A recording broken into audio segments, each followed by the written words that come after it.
গল্পটি এটি মাঝবয়সী নারীর জীবন থেকে নেওয়া, তবে প্রত্যেকটা মানুষের জন্যই গল্পটি খুবই শিক্ষণীয় হবে। তাই সবাইকে অনুরোধ রইল গল্পটি একটু সময় ব্যয় করে মনোযোগ দিয়ে শুনবেন। তিনি যেভাবে বলেছেন আমি ঠিক সেভাবে বলছি। এবারে রোজার ঈদটা আমি বাবার বাড়িতে কাটাবো। রান্না করতে করতে শাশুড়ি মাকে বললাম, শাশুড়ি মা উত্তরে বলল, তুমি চলে গেলে এখানকার মেহমান সামলাবে কে? আমি তখন শাশুড়ি মাকে বললাম, মেহমান বলতে তো নিতু আর ওর হাজবেন্ড, আর ওরা তো আমাদের ঘরেরই মানুষ। আগেই বলে রাখা ভালো, নিতু হচ্ছে আমার ননদ। আমার এই বাড়িতে বিয়ে হয়েছে 6 বছর, তবে 6 বছরের মধ্যে একবারও আমি বাবার বাড়িতে ঈদ করিনি।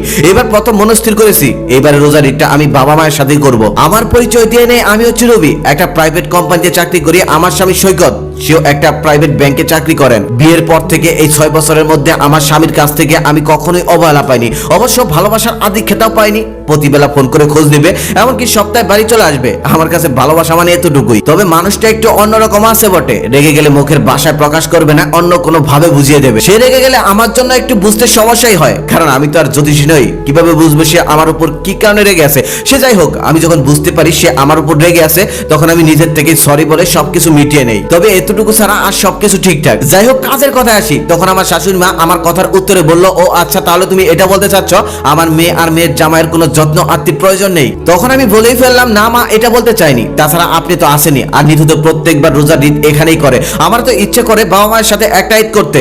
বিয়ের পর তো কখনোই আমি বাবা মায়ের সাথে ঈদ করিনি, তাই তো এবার ঠিক করলাম এই ঈদটা বাবা মার সাথে করব। শাশুড়ি মা তখন আর কিছুই বললো না, শুধু কপাল গোস করে রান্নাঘর থেকে বের হয়ে গেল। আমার স্বামী সেদিন ডাইনিং রুমে বসা ছিল, কারণ শুক্রবারের কারণে সে বাসায় ছিল। পরের সপ্তাহে আমার স্বামী আর বাড়ি আসলো না, যদিও হোয়াটসঅ্যাপ মেসেঞ্জারে আমাদের ঠিকঠাক কথা চলছে। আমি তখন জানতে চাইলাম বাড়ি আসলে না কেন। উত্তরে তখন সে বলল, ইচ্ছে করছে না। বিয়ের 6 বছরের মধ্যে এই প্রথম শুক্রবার ওকে ছাড়া আমার কাটাতে হবে। তবে অন্যবারের মতো আমি আর বিভ্রান্ত হলাম না। বুঝার আর বাকি রইল না যে ও আমার সাথে কেন রাগ করেছে। ওই যে গত সপ্তাহে আমার শাশুড়ির সাথে একটু কথা কাটাকাটি হয়েছিল, সেই কারণে ও আমার সাথে রাগ করে আজ বাড়ি আসলো না। আমিও এই ব্যাপারে আর কিছুই বললাম না। পরের দিন অফিসে ইফতার পার্টি ছিল, আমিও সেখানে যথারীতি যোগদান করলাম। ইফতার করলাম, ছবি উঠলাম, আবার সেই সব ছবি আমার স্বামীর মোবাইলে পাঠিয়েও দিলাম। এর মধ্যে ওর সাথে আমার আর কোনো ফোনে কথা হয়নি, শুধু মেসেজে টুকটাক কথা হতো। পরের দিন বাসায় অনেক রকম ইফতার আয়োজন করলাম আর টেবিলে সাজিয়ে বসলাম। ঠিক সেই সময় ও আমার শাশুড়ি ফোন করলো। আমি অভ্যাসের কথা শুনতে পাইনি, তবে শাশুড়ির মুখের কথাটাই শুনেছি। আমার শাশুড়ি বলল, বৌমারা সবাই এখানে আছে, আমরা ইফতার করছি, ইফতার করা শেষ হলে তোর সাথে কথা বলছি।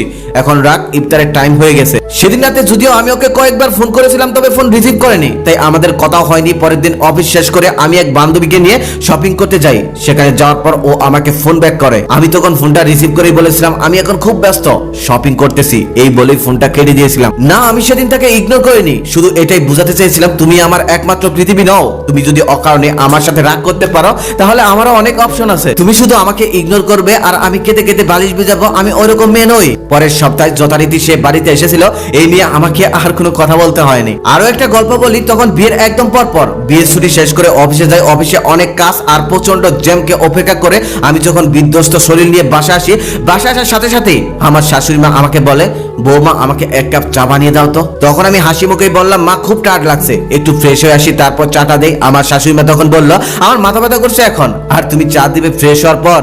তোমার নিজের মা যদি তোমার কাছে এখন 1 কাপ চা চাইতো, তাহলে কি এভাবে বলতে পারতে? আমি তখন চোখ বন্ধ করে সোফায় বসে পড়লাম আর বলেই ফেললাম, মা আপনার নিজের মেয়ে যদি সারাদিন অফিস শেষ করে ঢাকা শহরের জ্যামকে উপেক্ষা করে বাসায় আসতো, সাথে সাথে কি আপনি চা চাইতে পারতেন না? আপনি নিজেই তার জন্য 1 কাপ চা বানিয়ে রেখে দিতেন। নতুন বউয়ের মুখে এমন কথা শুনে আমার শাশুড়ি একদম ভেবাচেয়ে খেয়ে যায়। এরপর থেকে আর কখনোই আমাকে এমন আদেশ করেনি। তার মানে এই নয় যে সে আমার জন্য চা বানিয়ে অপেক্ষা করেছে। এরপর থেকে আমি ফ্রেশ ট্রেশ হয়ে আমি আমার দায়িত্ব সবসময় পালন করে যাচ্ছি। এক সন্ধ্যায় আমি বাড়িতে আমার মায়ের কাছে ফোন করলাম। এমনিতে আমি তেমন একটা সময় পাই না, সারাদিন অফিস করে এসে আবার বাড়িতে কাজ করতে হয়। মা ফোন ধরার সাথে সাথে বলল, মা তোর সাথে আমি পরে কথা বলছি। আমি তখন মাকে বললাম, মা তুমি কি ব্যস্ত?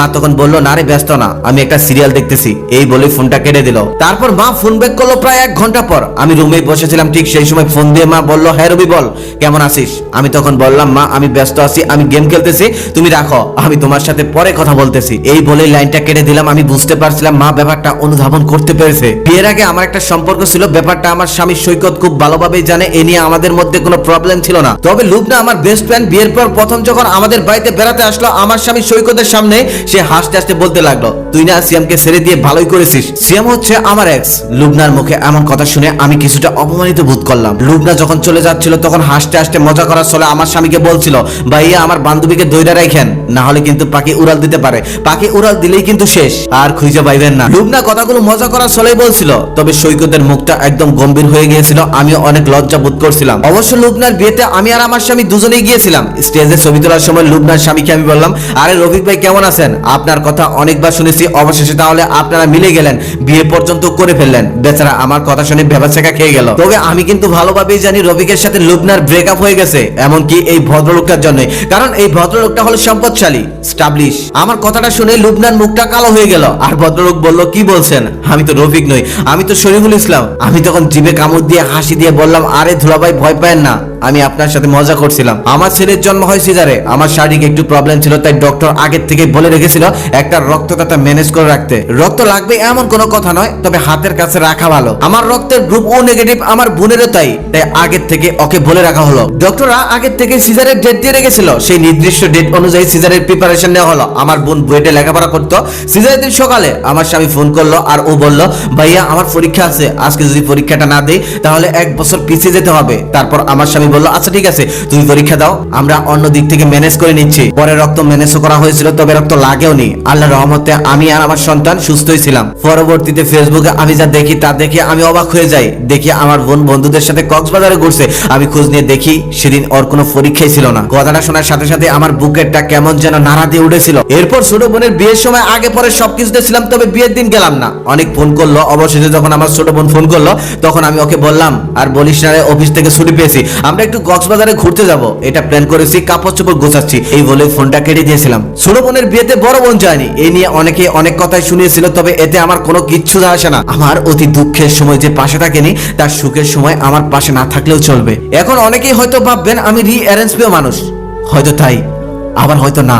আসলে মাঝে মাঝে প্রিয় মানুষদেরকেও বুঝিয়ে দিতে হয় নিজের মূল্যটা। কাউকে কাউকে কখনো কখনো শিখিয়ে দিতে হয় কাছের মানুষদের সাথে কেমন আচরণ করতে হবে, কোন কথা কোথায় বলতে হবে, কখন পাশে থাকতে হবে আর কখন পাশে না থাকলেও চলবে। আমি সাধারণ, অতি সাধারণ একজন মানুষ, তবে আমি আমার নিজেকে ভালোবাসি। কেউ যদি জিজ্ঞেস করে আপনি সব থেকে কাকে বেশি ভালোবাসেন, তখন আমি উত্তরে বলবো, আমি আমার নিজেকে সব থেকে বেশি ভালোবাসি। কারণ যে নিজেকে ভালোবাসতে পারে না, সে কাউকেই ভালোবাসতে পারে না। আর যেই মানুষটা নিজের থেকে অন্যকে বেশি ভালোবাসে, সেই মানুষটাই জীবনে বারবার হোঁচট খায়।